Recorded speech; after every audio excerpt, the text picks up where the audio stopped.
বিসমিল্লাহির রহমানির রহিম। সুপ্রিয় শিক্ষার্থীবৃন্দ,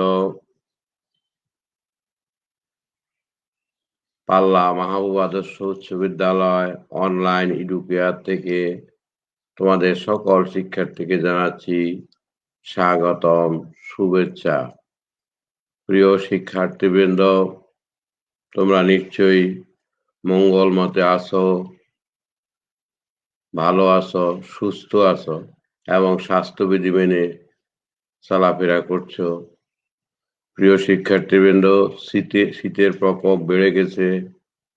ইতোমধ্যেই মহামারী করোনা ভাইরাস আবারও আমাদের মাঝে দেখা দিয়েছে। তাই আমরা স্বাস্থ্যবিধিগুলি মেনে চলবো, সুস্থ থাকবো, নিয়মিত সাবান পানি দিয়ে হাত ধোবো। আমরা আজকে তোমাদের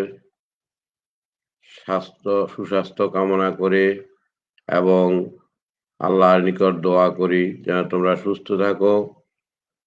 আমিও ভালো আছি এবং সুস্থ আছি। তোমাদের প্রিয় বিদ্যালয় থেকে নিয়মিতভাবে অনলাইন ক্লাস হচ্ছে। সেই অনলাইন ক্লাসের ধারাবাহিকতায় আজ আমি তোমাদের একটি অনলাইন ক্লাস নিয়ে উপস্থিত হয়েছি। আজকের এই অনলাইন ক্লাসে যারা যুক্ত হয়েছ তাদেরকে ধন্যবাদ জানাচ্ছি। যারা যুক্ত হতে পারো নাই তাদেরকে যুক্ত হওয়ার জন্য অনুরোধ জানাচ্ছি। প্রিয় অভিভাবক, প্রিয় শিক্ষার্থীবৃন্দ, সম্মানিত অভিভাবকবৃন্দ ও আজকের এই অনলাইন ক্লাস যারা দেখছেন তাদের সকলকে সালাম ও শুভেচ্ছা জানিয়ে আজকের অনলাইন ক্লাস শুরু করছি। সকলকে আজকের এই অনলাইন ক্লাসে যুক্ত হওয়ার জন্য স্বাগতম জানাচ্ছি। প্রথমেই পরিচিতি পর্ব। শিক্ষক পরিচিতি: মোহাম্মদ আমির হোসেন, প্রধান শিক্ষক, পাল্লা মাহবুব আদর্শ উচ্চ বিদ্যালয়, পাল্লা বাজার, চাটখিল, নোয়াখালী। পাঠ পরিচিতি: আজকের বিষয় হলো বাংলাদেশ ও বিশ্ব পরিচয়, শ্রেণী অষ্টম, পাঠ 6, অধ্যায় 6, পাঠ 1 এবং 2, অর্থাৎ বাংলাদেশ বিশ্ব পরিচয়ের অষ্টম শ্রেণীর বাংলাদেশ বিশ্ব পরিচয়ের ষষ্ঠ অধ্যায়ের পাঠ নাম্বার 1 এবং 2 নিয়ে আজকে আমরা আলোচনা করব। আমরা এখানে কতগুলি ছবি দেখতে পাচ্ছি। নাঙ্গল, জোয়াল এবং গরু দিয়ে হাল চাষ করা হচ্ছে। এখানে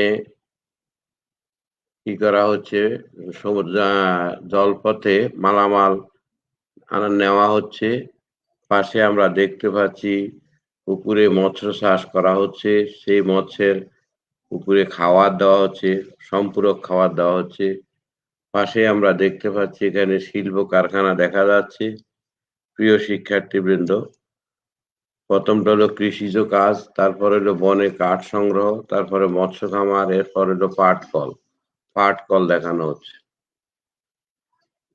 তাহলে আমরা এই ছবিতে যে জিনিসগুলি দেখলাম, একটা হলো কৃষিকাজ, আরেকটা হলো বনের কাঠ সংগ্রহ, আরেকটা হলো মৎস্য খামার এবং পাট কল। তাহলে আজকের আমরা পাঠটা নির্ধারণ করবো। আজকের পাঠ হলো আমাদের কি হবে, আজকের পাঠ হলো আমাদের শিক্ষণ ফল। এই পাঠ শেষে তোমরা শিক্ষার্থীরা যা শিখবে: মোট আভ্যন্তরীণ উৎপাদন জিডিপি, মোট জাতীয় উৎপাদন জিএনপি ও মাথাপিছু আয়ের ধারণা উদাহরণ সহ ব্যাখ্যা করতে পারবে। দেশের মোট জাতীয় আয়ে যেসব খাত অবদান রাখছে তা বর্ণনা করতে পারবে। মানব সম্পদ উন্নয়নের ধারণা ব্যাখ্যা করতে পারবে। শিক্ষার্থীবৃন্দ, আজকের পাঠ শেষে তোমরা যা শিখবে: মোট আভ্যন্তরীণ উৎপাদন কি তা বলতে পারবে, অর্থাৎ জিডিপি, যাকে জিডিপি বলা হয়। মোট জাতীয় উৎপাদন জিএনপি, এটা কি? মাথাপিছু আয়ের ধারণা তোমরা ব্যাখ্যা করতে পারবে। দেশের মোট জাতীয় আয়ে যেসব খাত থেকে আসে ওইসব খাতের অবদান ব্যাখ্যা করতে পারবে। মানব সম্পদ উন্নয়নের ধারণা ব্যাখ্যা করতে পারবে।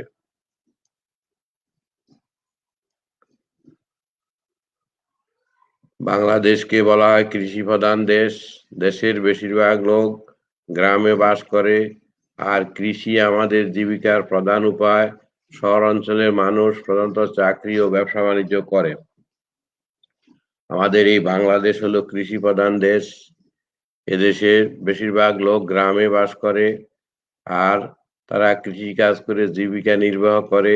কৃষি হলো আমাদের জীবিকার প্রধান উপায়। শহর অঞ্চলের মানুষ প্রধানত চাকরি করে এবং ব্যবসা বাণিজ্য করে থাকে। সরকারি ও বেসরকারি দুই খাতকে নিয়ে বাংলাদেশের অর্থনৈতিক জীবন ধারা বিকশিত হয়। সরকারি ও বেসরকারি দুই খাতকে নিয়ে বাংলাদেশের অর্থনৈতিক জীবন ধারা বিকশিত হয়। প্রথম হলো সরকারি, রাষ্ট্রীয় মালিকানা কিছু শিল্প কারখানা এবং রেল, সড়ক, নৌ পরিবহন ব্যবস্থা চালু আছে। বর্তমানে বেসরকারি মালিকানায় দেশের অনেক শিল্প কারখানা ও ব্যবসা প্রতিষ্ঠান গড়ে উঠেছে। তাহলে আমরা এখানে প্রথমে শিখলাম বাংলাদেশ একটি কৃষি প্রধান দেশ। এদেশের বেশিরভাগ লোক গ্রামে বাস করে, আর কৃষি হলো তাদের জীবিকার প্রধান উৎস। এছাড়া শহর অঞ্চলে যে মানুষ বাস করে তাদের প্রধানত তারা চাকরি করে, ব্যবসা বাণিজ্য করে। সরকারি ও বেসরকারি দুইটি খাতকে নিয়েই বাংলাদেশের অর্থনৈতিক জীবন দ্বারা বিকশিত হয় বা গঠিত হয়। সরকারি রাষ্ট্রীয় মালিকানায় কিছু শিল্প কারখানা এবং রেল, সড়ক ও নৌ পরিবহন ব্যবস্থা চালু আছে। বর্তমানে বেসরকারি মালিকানায় দেশের বিভিন্ন শিল্প কারখানা ও ব্যবসা প্রতিষ্ঠান গড়ে উঠেছে। প্রথমে আমরা জানবো জিডিপি। জিডিপিটা কি? মোট দেশজ উৎপাদন। একটি দেশের আভ্যন্তরে দেশি ও বিদেশি নাগরিকদের দ্বারা প্রতি বছর উৎপাদিত সকল দ্রব্য ও সেবার আর্থিক মূল্য হচ্ছে দেশজ উৎপাদন বা জিডিপি। আবার বলছি, একটি দেশের অভ্যন্তরে দেশি ও বিদেশি নাগরিকদের দ্বারা প্রতি বছর উৎপাদিত সকল দ্রব্য ও সেবার আর্থিক মূল্য হচ্ছে দেশজ উৎপাদন বা জিডিপি। হিসাব করা হয় মূলত একটি দেশের সামগ্রিক অর্থনৈতিক শক্তি ও সামর্থ্য বোঝার জন্য। তাহলে আমরা এখানে বুঝলাম জিডিপি হলো একটা দেশের, আমাদের এই বাংলাদেশের অভ্যন্তরে যে সমস্ত দেশি লোক আছে, দেশি এবং বিদেশি নাগরিক আছে, তাদের প্রতি বছরে উৎপাদিত সকল দ্রব্য ও সেবার যে আর্থিক মূল্য, সেই আর্থিক মূল্যটাকে বলা হবে দেশজ উৎপাদন বা জিডিপি। এর হিসাব করা মূলত একটি দেশের সামগ্রিক অর্থনৈতিক ও শক্তি এবং সামর্থ্য বোঝার জন্য। শিক্ষার্থীবৃন্দ, জিডিপি পরীক্ষা আসবে, জিডিপিটা ভালো করে তোমরা শিখতে হবে। দেশের মোট উৎপাদন, একটি দেশের মোট উৎপাদনটা হলো, উৎপাদন বলতে বোঝায় দেশের অভ্যন্তরে দেশি এবং বিদেশি নাগরিকদের দ্বারা প্রতি বছর উৎপাদিত সকল দ্রব্য ও সেবার আর্থিক মূল্য। আর এটা হিসাব করা হয় একটি দেশের অর্থনৈতিক শক্তি বা সামর্থ্য বোঝার জন্য। এবার আমরা জিএনপি, মোট জাতীয় উৎপাদন। একটি দেশের নাগরিক নির্দিষ্ট সময়ে এক বছরে যে সকল দ্রব্য সেবা উৎপাদন করে তার মোট আর্থিক মূল্য হচ্ছে জাতীয় উৎপাদন। একটি দেশের নাগরিক নির্দিষ্ট সময় মানে এক বছরে যে সকল দ্রব্য ও সেবা উৎপাদন করে তার মোট আর্থিক মূল্য, দ্রব্য সেবা উৎপাদন করে তার আর্থিক মূল্যটা হলো জাতীয় উৎপাদন। তাহলে আমরা জাতীয় উৎপাদন শিখলাম এবং জিডিপি দেশজ উৎপাদন শিখলাম। দেশজ উৎপাদন হলো একটা দেশের অভ্যন্তরে দেশি এবং বিদেশি নাগরিকদের দ্বারা প্রতি বছরে অর্থাৎ এক বছরে উৎপাদিত সকল সেবা ও দ্রব্যের আর্থিক মূল্য হচ্ছে জিডিপি। আর জিএনপি হচ্ছে একটি দেশের নাগরিক নির্দিষ্ট সময় বা এক বছরে যে সকল সেবা ও দ্রব্য উৎপাদন করে তার আর্থিক মূল্য হইল জিএনপি। প্রিয় শিক্ষার্থীবৃন্দ, তোমরা দ্রুত খাতা হাতে নাও। দেশজ উৎপাদন বলতে কি বুঝো? আমি বলছি, তোমরা লিখে নাও খাতায়। দেশজ উৎপাদন হলো একটি দেশে দেশি ও বিদেশি নাগরিক, দেশীয় ও বিদেশি নাগরিক এক বছরে যে সকল দ্রব্য ও সেবার সামগ্রী উৎপাদন করে তার আর্থিক মূল্যটাই হচ্ছে দেশজ উৎপাদন, যাকে জিডিপি বলা হয়। এবার পার ক্যাপিটা ইনকাম অর্থাৎ মাথাপিছু আয়। মাথাপিছু আয়টা আমরা দেখব একটি দেশের মোট আভ্যন্তরীণ উৎপাদনের যোগফলকে সে দেশের মোট জনসংখ্যা দ্বারা ভাগ করলে মাথাপিছু আয় বের হবে। অর্থাৎ একটা দেশের মোট যত উৎপাদন হয় এই উৎপাদনটাকে আর্থিক মূল্যকে যোগ করে সেই যোগফলকে ওই দেশের মোট জনসংখ্যা দ্বারা ভাগ করলে মাথাপিছু আয় বের হয়। এর মধ্যে একটি দেশের মানসিক সার্বিক এটা থেকে একটা দেশের মানসিক সার্বিক জীবনযাত্রার মান নির্ধারণ করা হয়। আমি আবার মাথাপিছু আয়টা তোমাদেরকে আবার বোঝাচ্ছি। একটি দেশের মোট আভ্যন্তরীণ উৎপাদনের যোগফলকে সেই দেশের মোট জনসংখ্যা দ্বারা ভাগ করলে মাথাপিছু আয় বের করা হয়। এর মাধ্যমে একটি দেশের মানুষের সার্বিক জীবনযাত্রার মান নির্ণয় করা হয়। যেমন মাথাপিছু আয় সমান কোনো নির্দিষ্ট বছরে মোট জাতীয় আয়, অর্থাৎ সকল আয় জাতীয় আয় যেটা হবে এই জাতীয় আয়কে ওই দেশের জনসংখ্যা দ্বারা ভাগ করলে যেটা পাওয়া যাবে সেটা হলো মাথাপিছু আয়।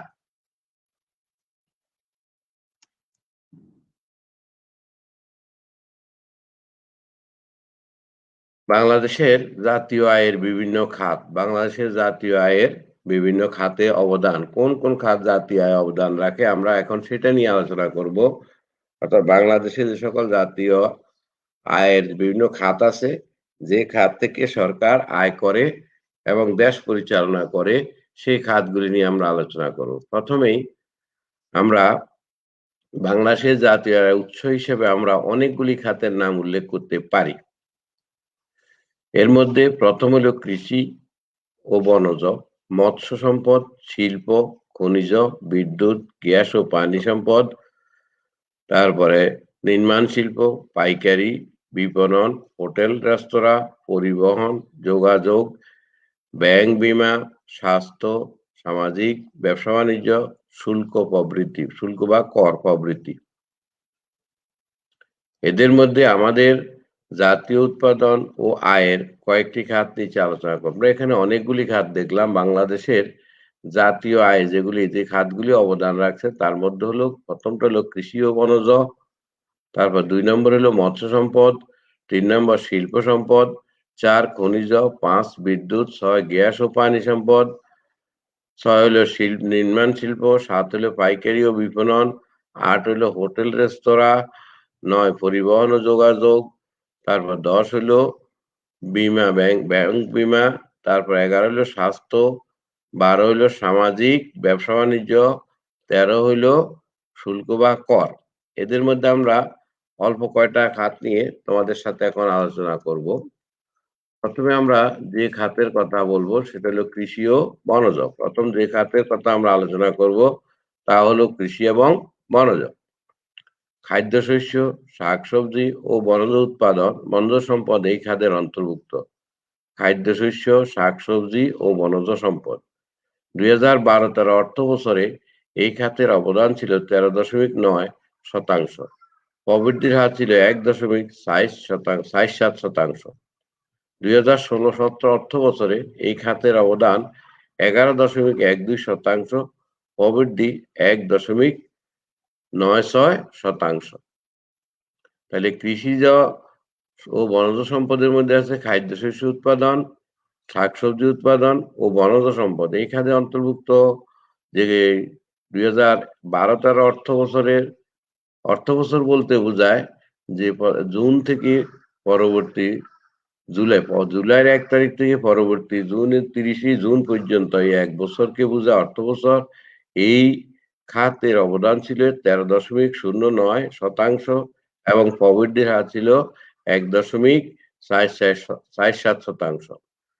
2016-17 অর্থবছরে এই খাতে অবদান ছিল 11.12%। তার মানে এটা কমে গেছে, আগে ছিল 13, এখন হলো 11। প্রবৃদ্ধির হার ছিল 1.96, যেটা আগে ছিল 1.47, তার থেকে একটু বেড়েছে, অর্থাৎ প্রবৃদ্ধি বেড়েছে। এরপরে আমরা যে সম্পদ, এগুলো মৎস্য খাত। 2012-13 অর্থবছরে আভ্যন্তরীণ নদী, অন্যান্য জলাশয় ও সামুদ্রিক উৎস থেকে মাছ আহরণ সহ দেশজ উৎপাদনের মৎস্য খাতের অবদান ছিল 3.68%। প্রবৃদ্ধির হার ছিল 6.18%। সেটা 2016-17 অর্থবছরে এই খাতে অবদান ছিল 3.61%। অর্থাৎ দেখা যায় খাতে অবদান বা উৎপাদন কমে যাচ্ছে, 3.61 হয়ে গেছে, আগে ছিল 3.68, 0.07% কমছে। প্রবৃদ্ধির হার ছিল আগে ছিল 6.18, সেটা হয়ে বৃদ্ধি পেয়েছে 6.23%। এবার কৃষি ও বনজ খাতে অন্তর্ভুক্ত সম্পদগুলি লিখো। তুমি কৃষি ও বনজ সম্পদে কি কি সম্পদ আছে সেগুলি তোমরা খাতায় লিখবে এবং পড়বে। এরপরে আমরা যে খাত নিয়ে আলোচনা করব, এটা হলো শিল্প খাত। তোমরা দেখতে পাচ্ছ এখানে শিল্প খাত। প্রথমে এক পাশে গার্মেন্টস, আরেক পাশে হলো শিল্প। এটা হলো বিভিন্ন তাঁত শিল্প বা পাট শিল্প, এটা পাট শিল্প। 2012-13 অর্থ বছরে জাতীয় উৎপাদনে শিল্প খাতের অবদান ছিল 100%-এর মধ্যে 19%। এর মধ্যে সবচেয়ে বেশি ছিল পোশাক শিল্প, বিদ্যুৎ শিল্প, গ্যাস, পানি সরবরাহ, খনিজ সম্পদ ও নির্মাণ শিল্প প্রভৃতিকে এই খাতের অন্তর্ভুক্ত করায় জাতীয় অর্থনীতি এই খাতের অবদান অনেক বেড়ে যায়। 2016-17 অর্থ বছরে এই খাতের অবদান 21 অর্থাৎ এই খাতের আয় বাড়ছে। আগে ছিল 19, সেটা হয়েছে 21.74%। প্রবৃদ্ধি আগে ছিল 19%, কিন্তু প্রবৃদ্ধির হার এখানে কমে যাচ্ছে, প্রবৃদ্ধি হলো 10.97%। তাহলে আমরা শিল্প খাত বলতে 2012-13 অর্থ বছরে উৎপাদন শিল্পের অবদান ছিল 19%। এটা এই শিল্পের অবদান, অর্থাৎ দেশীয় উৎপাদনে এটা 19% অবদান। মোট আয়ের 19%ই আসছে শিল্প থেকে। এই খাতে রয়েছে পোশাক শিল্প, বিদ্যুৎ, গ্যাস, পানি সম্পদ, তার খনিজ সম্পদ ও নির্মাণ শিল্প। এই খাতের অবদান এখন বাংলাদেশের জাতীয় আয় এই খাতের অবদান সবচেয়ে বেশি। 2016-17 অর্থ বছরে অবদান বেড়ে হয়েছে 21.74% এবং প্রবৃদ্ধির হার হয়েছে 10.97%।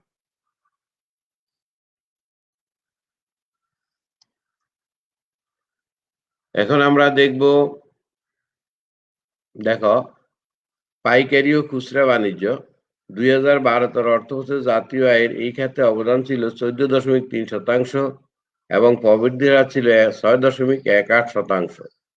2016-17 অর্থ বছরে এই খাতে অবদান ছিল 14.01% এবং প্রবৃদ্ধির হার 7.37%। অর্থাৎ এখানে যদিও খাতের অবদান অর্থনৈতিকভাবে কমেছে, কিন্তু প্রবৃদ্ধি হার 2012-13 থেকে 2016-17 বেড়েছে।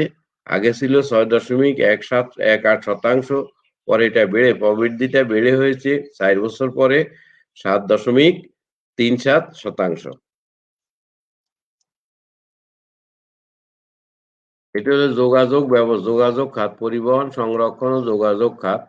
আমরা এখানে দেখো পরিবহন, সংরক্ষণ ও যোগাযোগ খাত 2012-13 অর্থ বছরে জাতীয় আয়ে এই খাতে অবদান ছিল 11.50%। প্রবৃদ্ধির হার ছিল 6.27%। 2016-17 অর্থ বছরে এই খাতের অবদান হয়েছে 11.26% এবং প্রবৃদ্ধি 6.76%। এখানে এই খাতগুলিতে অর্থাৎ পরিবহন, যোগাযোগ ও সংরক্ষণ ও যোগাযোগ ব্যবস্থা খাত থেকে প্রবৃদ্ধি হচ্ছে 6.76%। এবার স্বাস্থ্য ও সেবা খাত। স্বাস্থ্য সেবা খাতের মধ্যে দেখো 2012-13 অর্থ বছরের জাতীয় আয়ে এই খাতে অবদান ছিল 1.88%, প্রবৃদ্ধি ছিল 4.76%।